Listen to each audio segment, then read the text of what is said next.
अस्सलाम वालेकुम, नमस्कार। मैं हूं नूर आलम और आप देख रहे हैं न्यूज़ 4000 वी।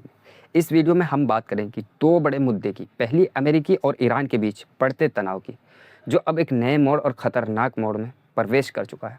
और दूसरा, अमेरिकी द्वारा भारत पर 100 टैरिफ लगाने की धमकी, जिससे हमारी अर्थव्यवस्था पर बहुत बुरा असर पड़ सकता है। दोस्तों, आपने कुछ दिनों से खबरें देखी होंगी। ईरान ने कुवैत, बहरीन, जॉर्डन में अमेरिकी ठिकानों पर हमले किए ताबड़तोड़। वहीं अमेरिकी संसद ने ट्रंप को युद्ध की इजाज़त देने से रोकने के लिए कानून पारित किया है, यानी बिल पास किया है।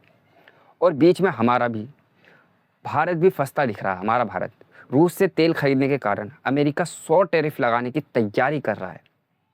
बताइए, यानी ऐसा रणनीति जिसमें हर मामले में इस तरह से किया जाए कि अमेरिका को ज़्यादा से ज़्यादा नुकसान ना उठाना पड़े, भारत को उठाना पड़े। और टैरिफ क्यों लगा रहे हैं हम पे? ईरान सीधे सीधे अमेरिका सेना से नहीं भिड़ रहा, बल्कि वो फारस की खाड़ी में मौजूद अमेरिकी सैन्य ठिकानों और हथियारों और संचार प्रणालियों को निशाना बना रहा है। सीधा सीधा ईरान ने किन ठिकानों पर हमला किया, चलिए जानते हैं। पहला, कुवैत।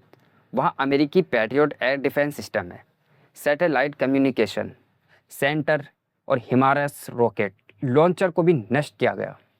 दूसरा, बहरीन, जहाँ अमेरिकी नौसेना का बड़ा बेस है, वहाँ भी हमले हुए हैं ताबड़तोड़, मिसाइलें बरसी वहाँ पे। तीसरा, जॉर्डन, अल अजराक एयरबेस, जहाँ पे F-15, F-16 और F-35 जैसे आधुनिक लड़ाकू विमान के हैंगर तबाह कर दिए गए। ईरान ने किन हथियारों का इस्तेमाल किया? शाहिद ड्रोन, दूसरा जुल्फ़िकार ड्रोन, तीसरा हिमारस रॉकेट सीरीज़, चौथा बैलिस्टिक मिसाइल से बरसात कर दी। बैलिस्टिक मिसाइल खूब मारी है, जुल्फ़िकार ड्रोन भी मारे हैं, हिमारस रॉकेट की बरसात करती है। अब आते हैं सबसे ख़ास बात पे। ये सारे हमले बहुत सटीक और प्रिसिशन थे, स्ट्राइक थी। यानी ईरान अपनी सैन्य क्षमता का प्रदर्शन करते हुए दिखा दिया कि वो अमेरिकी ठिकानों को ढूंढ ढूंढ कर मार सकता है और चुन चुन कर मार सकता है। अब आते हैं सबसे दिलचस्प हिस्से पर। ईरान सिर्फ हथियारों से हमला नहीं कर रहा, बल्कि वो एक मानसिक युद्ध भी लड़ रहा है। ईरान ने इस्लामिक रेवोल्यूशनरी गार्ड यानी IRGC ने कुवैत और जॉर्डन की जनता को खुला पत्र लिखा है, एक मैसेज दिया लिख के। उनमें उन्होंने कहा है कि हमने आपस में कोई दुश्मनी नहीं है, आपस में कोई लड़ने की बात नहीं है। हम आपकी सम्मान करते हैं, आपकी इज्जत करते हैं, लेकिन आपकी सरकारों ने अमेरिकी सेना को अपनी ज़मीन पर पनाह दी है और ये सेना हमारी बच्चे, औरतें और बुज़ुर्गों को मार रही। हमारे मिनरल वाटर फैक्ट्री को तबाह किया है, जहाँ से हमें साफ़ पानी मिलता था। क्या ये इंसानियत है? क्या ये ह्यूमैनिटी है? लगता तो नहीं है। क्या लगता है आपको दोस्तों, ये ह्यूमैनिटी है कहीं? ईरान ने अमेरिका को क्या क्या नाम दिया?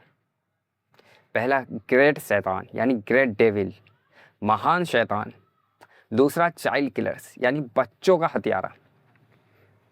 इसके पीछे ईरान का उद्देश्य बिल्कुल साफ है।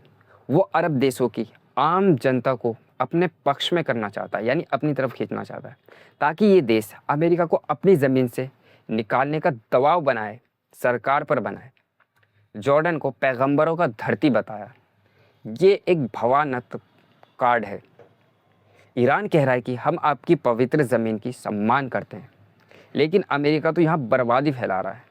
यहाँ हमारे बच्चों को मार रहा है, हमारी औरतों को मार रहा है, हमारी माँ बेटियों को मार रहा है, हमारे स्कूल के बच्चों को मार रहा है। ईरान सिर्फ जंग के मैदान में ही नहीं, बल्कि डिप्लोमेसी में भी बहुत आगे है और सक्रिय है। ईरान ने UN राजदूत अमीर सैयद रावनी को संयुक्त राष्ट्र सुरक्षा परिषद में शिकायत दर्ज कराई है। उनका आरोप है कि अमेरिका ने 17 जून 2026 को हुए इस्लामाबाद में समझौता का उल्लंघन किया है।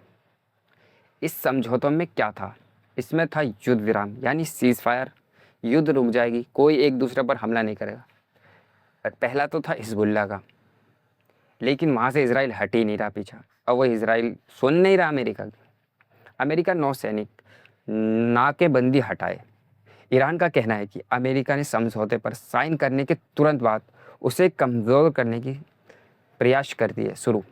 18 जून से 13 जुलाई के बीच अमेरिका ने 42 बार UN चार्टर का उल्लंघन किया है, जिसमें नए प्रतिबंध, सैन्य धमकियां और ईरानी तेल पर सैंक्शन लगाने का बात की गई। ईरान ने यूएन से मांग की है कि अमेरिका के खिलाफ सख्त कार्रवाई हो। वो कह रहा है कि अमेरिका हमलावर है, पीड़ित नहीं। अब बात करते हैं अमेरिकी घरेलू राजनीति की, यानी डोनाल्ड ट्रंप पहले से ही डेमोक्रेट और अपनी ही रिपब्लिकन पार्टी में कुछ सांसद के विरोध का सामना कर रहे हैं। और बहुत ख़ास बात है ये, अमेरिकी संसद ने एक कानून पास किया है जिसमें कहा गया है कि राष्ट्रपति बिना कांग्रेस के अनुमति के कोई युद्ध लड़ ही नहीं सकता। लेकिन इसमें ख़ास बात है, हालांकि ट्रंप के पास इस पर वीटो का पावर है, यानी वीटो का अधिकार है, लेकिन इससे उन पर दबाव बढ़ गया है। ट्रंप ने पहले भी ईरान के परमाणु केंद्रों को निशाना बनाने की कोशिश की है कई बार, लेकिन फेल हो गए। अब वो पैसिफिक माउंटेन पर हमला करने की बात कर रहा है, जिसके नीचे ईरान का परमाणु पावर प्लांट है। ईरान ने साफ चेतावनी दी है, उस पहाड़ की तरफ अगर तुमने देखा भी तो बहुत बुरा होगा। ट्रंप की मुश्किल दो तरफ से बढ़ रही है। पहला बाहर है ईरान का जवाबी हमला, और दूसरा जो अमेरिका के लिए महंगा हो रहा है हर चीज़। परेशान है अमेरिका की जनता। अंदर अपनी ही संसद का विरोध जो उन्हें युद्ध छोड़ने से रोक रहा है, छेड़ने से रोक रहा है।